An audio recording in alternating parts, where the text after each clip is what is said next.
পটুয়াখালীর গলাচিপা ৫০ শয্যা উপজেলা স্বাস্থ্য কমপ্লেক্সে শীতের শুরুতেই ঠান্ডাজনিত রোগীর সংখ্যা বাড়ছে। ডায়রিয়া, নিউমোনিয়া, সর্দি কাশি সহ নানা উপসর্গ নিয়ে প্রতিদিনই দ্বিগুণের বেশি রোগী হাসপাতালে ভর্তি হচ্ছেন। ধারণ ক্ষমতার তুলনায় দ্বিগুণেরও বেশি রোগী ভর্তি হওয়ায় দেখা দিয়েছে তীব্র বেড সংকট। বেড না পেয়ে হাসপাতালের মেঝেতে ঠাঁই হয়েছে অনেক রোগীর, ফলে স্বজনদের কাটাতে হচ্ছে নির্ঘুম রাত। রোগী ও তাদের স্বজনদের সঙ্গে কথা বলে জানা গেছে, চিকিৎসা নিতে এসে বেড সংকটের পাশাপাশি বেশ কিছু ঔষধ, টেপ, ক্যানোলা ও নেবুলাইজার মাস্ক বাইরে থেকে কিনে আনতে হচ্ছে।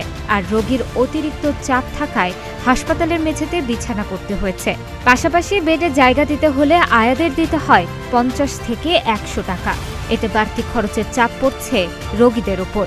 হাসপাতালের পরিবেশ নিয়েও অসন্তোষ প্রকাশ করেন রোগীর স্বজনরা। হসপিটালের যে আয়ারা, তো ওনারা বেড থাকা সত্ত্বেও বেড দেয় না, বিক্রি করে আর কি। বিক্রি করে বলতে ৫০-১০০ টাকা দিলে তারপর বেড দেয়। যেমন আমি আমার আম্মুকে নিয়ে ২টা বেড নিয়েছি, বেড খালি ছিল তার কারণে আর কি 2টা বেড নিয়েছি। আম্মু এক বেডে, আমি এক বেডে।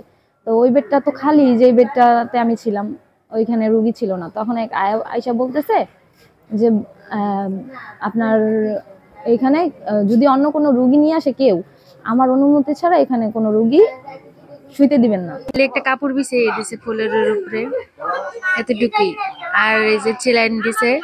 আসার পরে সকালে বাবুরে ডাক্তার আসছিল, বলছে যে 12টার সময় নিয়ে যেতে কইছে, সম্ভবত টেস্ট করবে। এই কারণে বাসা আমাকে তো সবার বাসা তো কাছে থাকে না, আমার বাসা কাছে আসছিল, এই জন্য যাই আবার বাসা থেকে খাতা নিয়ে এসে পরে বাবুরে দিছে।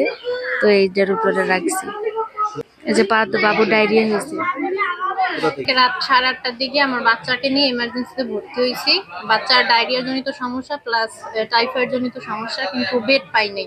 বেড না পাওয়ার কারণে ফ্লোরে শুয়ে রয়েছি বাচ্চা নিয়ে। তো বাচ্চারও কষ্ট হচ্ছে, প্লাস এখানকার পরিবেশও খুব খারাপ, নোংরা। কিন্তু কি করব এখন, তারা বলতেছে পরিস্থিতির শিকার হলে থাকো, না হলে চলে যাও, এখানে বেড সংকট। নোংরা করে রাখে, বাদ দুটো ঠিক মতো খাইতে না, গন্ধ দুর্গন্ধ টেবিল যায় না। ওই যে আমি আইসি আজকে 4 দিন, এবার 2 দিন সকালে ঝাড়ু দিয়েছে, কোনো মোছে না একটু। ওই দুর্গন্ধে ময়লা ওই কালকে সকাল নেছে আর আজকে সকাল নেবে, এর মধ্যে আর আয় না।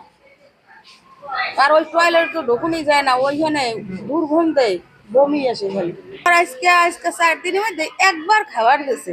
কালকে একটা রুটি দিয়েছে, একটা ডিম দিয়েছে। আজকে কয় কি আমি ডায়েটে দেয় নাই। তারপর আমি স্যারে ইয়ে বলছি যে স্যার আমি তো একা মানুষ, নিচেও যাইতে হলো আমার বেডটা একজনের আইনে হওয়াই দেয়, খাবার দেয় না। হ্যাঁ আমার ডায়েট ওই নামায় আসলে এরা বলে কইছে যে চাচা কিছু টাকা দেন, আমরা একটা বেড দিই। আমি কে কইছে আমি সেটা দেখিনি। এদিকে বেড বিক্রির অভিযোগ নিয়ে হাসপাতালের আয়া বলেন, টাকা সবাই নেয় না, 2-1 আয়া ওয়ার্ড বয় টাকা নেন, তবে জোর করে কেউ নেয় না।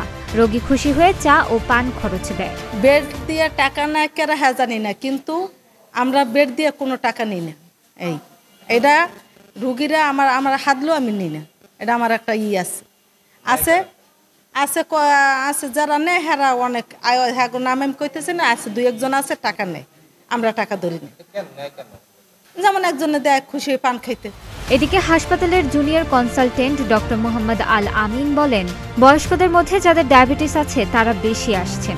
তো আসলে যত দিন যাচ্ছে তত বাড়ছে। কেমন তার মধ্যে হলো এখন যেহেতু শীত ঠান্ডা বেশ কয়েকদিন থেকে পড়া শুরু হয়েছে, এর মধ্যে নর্মাল ঠান্ডা কাশি থেকে শুরু করে ঠান্ডা কাশির জন্য বুকে ব্যথা, নিউমোনিয়া, ছোট বড় সকলেই, 2 মাসের বাচ্চা থেকে শুরু করে বয়স্ক সকলেই আসতেছেন, এবং এদের মধ্যে যাদের ডায়াবেটিস প্রেশার আছে তারা একটু বেশি আসতেছেন। গলাচিপা উপজেলা স্বাস্থ্য ও পরিবার পরিকল্পনা কর্মকর্তা ডক্টর মোহাম্মদ মেজবা উদ্দিন বলেন, বেড বিক্রির কোনো অভিযোগ নেই, অভিযোগ পেলে ব্যবস্থা নেওয়া হবে।